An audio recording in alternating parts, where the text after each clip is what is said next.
कहानी नौशाद जी। पार्ट 11। सारे मुल्क में ये मनादी करा दी गई कि कल दिलवत साहिबा को सारे बाजार उसके गुनाहों का हिसाब लिया जाएगा। आज से इस महल में महारानी कोई और होंगी। अब आगे नकाबपोश ने अपनी माँ को महल में लाने के लिए सिपाही रवाना कर दिया और हुक्म दिया कि निहायत ही एहतराम से उनको महल में ले आया जाए। जब सिपाही उस बूढ़ी माँ के पास पहुँचे तो माँ को लगा इसके इस बेटे को भी दिलवत साहिबा ने अपना गुलाम बना लिया और फिर हमें भी बंदी बनाकर ले जाएंगे। बूढ़ी माँ ने सिपाहियों को देखा तो रोने लगी। बोली, बेटा मैं तो उसे नहीं भेजा, हमें माफ कर दो। हमें दिलवर का गुलाम नहीं बनना है। हमारा सर कलम कर दो कि दिलवत साहिबा गुलामों को क्या सजा देती है।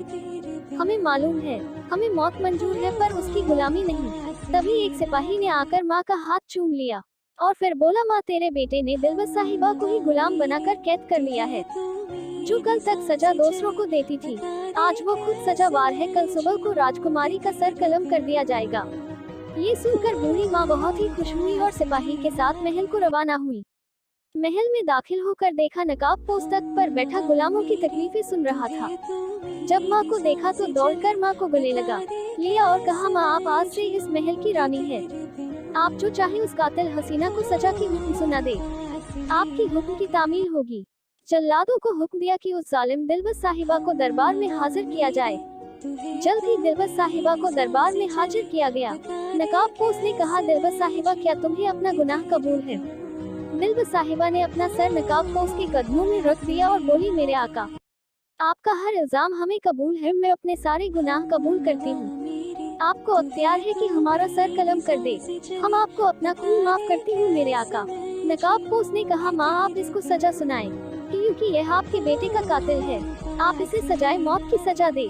माँ ने कहा, बेटा क्या मैं इसको सजा देने का अख्तियार रखती हूँ? हाँ अम्मा, तुम जो चाहो उसे सजा सुना सकती हो।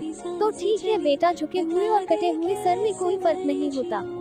आज तूने इस मगरूर हसीना का सर मेरे कदमों में झुका कर मेरा इंतकाम पूरा हुआ। मेरा हुक्म है कि ये हुस्न की जो सारी दुनिया दीवानी है, सारी उम्र तेरे कदमों में रहे और तेरी सेवा करे।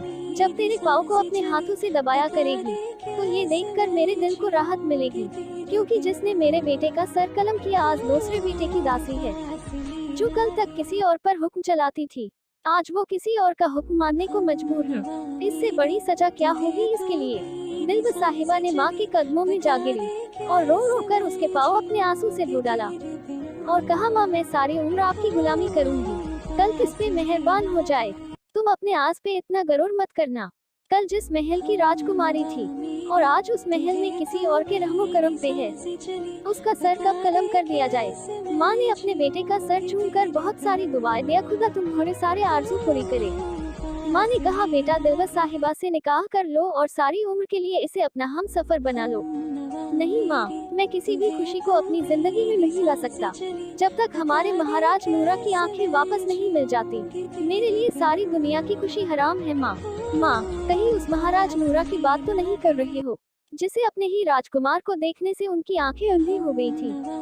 हाँ माँ, मैं वही राजकुमार अफान हूँ जिसके दीदार से मेरे बाप की आंखों की रोशनी चली गई। आप ही बताएं माँ कि क्या हमें जीने का हक है? हर बाप दुआ करता है कि या खुदा हमें औलाद अता फरमा, कल वो हमारे आंखों का नूर बने।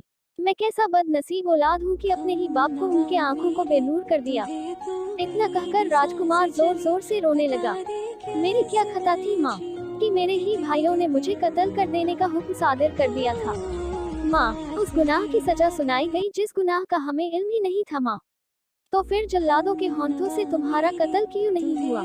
जब जल्लादों ने हमें कत्ल करने वाले ही थे, तभी उनमें एक बुरा जल्लाद था। उसने कहा, सुनो बेटे, आज अगर इस राजकुमार को कत्ल कर दिया तो हो सकता है कि अगर कल महाराज नूरा को होश आया और बोले कि राजकुमार कहाँ है, तो तुम सब अपने आप को माफ कर पाओगे क्या? ये भी तो कल के हमारे महाराज ही तो है। फकीर बाबा की बात नहीं सुना था तुमने? ये राजकुमार कल के हमारे महाराज है।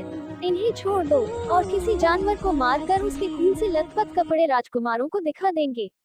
इस तरह उस बुजुर्ग के रहमो करम से मेरी जान बच गई और मैं इस तरह दर बदर भटक रहा हूँ। जब हमें पता चला कि हमारे वजह से महाराज का ये हाल हुआ है, तो हमने कसम खाई जब तक गुलमाही को हासिल नहीं कर लेता दुनिया की हर कोई खुशी मेरे लिए हराम है। इस तरह हमें दिलरुबा तुम्हारे जुल्मों का पता चला कि तुमसे मोहब्बत करने वाले को तुम किस हद तक दर्दनाक सजा देती हो। इसलिए सबको आजाद कराने के लिए तुम्हारे महल आया। मेरे लिए कोई हुस्न या कोई हसीना मायने नहीं रखती। मेरे लिए बस एक ही चीज जरूरी है, वो है माही गुल। जब तक उस मंजिल तक पहुंच नहीं जाता, हमें हर आराम मेरे लिए हराम है जब तक मेरे बाप के आंखों के लिए माही गुल को हासिल ना कर लूं। राजकुमार अफान अभी तक चुप ही नहीं हुए थे कि दिलबस साहिबा ने दौड़कर राजकुमार को अपनी बाहों में भर लिया और कहा, राजकुमार, मैं आपकी सारी उम्र आपके लौटने का इंतजार करूंगी। आज से आपके लिए सारी उम्र आपका फर्मा बरदार बन के रहूंगी, ताकि क़यामत तक आपका इंतजार करूंगी। राजकुमार ने कहा, तो जाओ, सारे गुलामों को आज ही आजाद कर दो। आज के बाद इस महल से किसी भी मजलूम पे जुल्म नहीं होगा, किसी को गुलाम नहीं बनाया जाएगा, किसी का कोई हक नहीं लूटा जाएगा। जिसका भी राजपाट छीन लिया गया है उसे अभी वापस कर दिया जाए। सब गुलामों को छोड़ दिया गया। जब सारे गुलाम आजाद होकर जा रहे थे तभी नजर दो गुलामों पर पड़ी। राजकुमार ने सिपाहियों को कहा, जो वो दो गुलाम जा रहे हैं उनको वापस तहखानों में डाल दो, मगर उन पर कोई सितम मत करना, उनका हर तरफ से ख्याल रखना। फिर दोनों को तहखानों में डाल दिया गया। फिर माँ से इजाजत मांगकर आगे का सफर करने के लिए रवाना हुआ। तभी अचानक राजकुमारी सामने आ गई और राजकुमार आफान के हाथों को चूम कर बोली, मेरे जिस्म जान के मालिक, मेरे माँ बाप आप पे कुर्बान, इस सफर में देवलोक तक का रास्ता हमें मालूम है, वहाँ तक हमारा उड़न खटोला आपको पहुँचा देगा। इतना सुनते ही राजकुमार ने राजकुमारी के माथे को चूम लिया और कहा, दिलबस साहिबा, अगर तुम हुस्न की तरह हो, अपने दिल को भी खूबसूरत बना कर रखो तो हमारा साथ काफी खूबसूरत होगा। दिलबस साहिबा, हमें भी तुमसे मोहब्बत है, पर अभी तुम मेरे साथ के काबिल नहीं हो।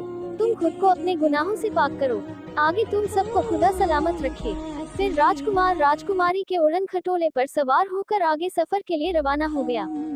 जाने माही गुल का रास्ता मिला कि नहीं, आगे पार्ट 12 में जाने। हमारे चैनल को सब्सक्राइब कर दे ताकि अगला वीडियो सबसे पहले आपको पहुंचे। लाइक और शेयर भी कर दे। इस कहानी को पूरा समझना है तो पिछला वीडियो को देखिए। फ्रेंड, धन्यवाद आपका।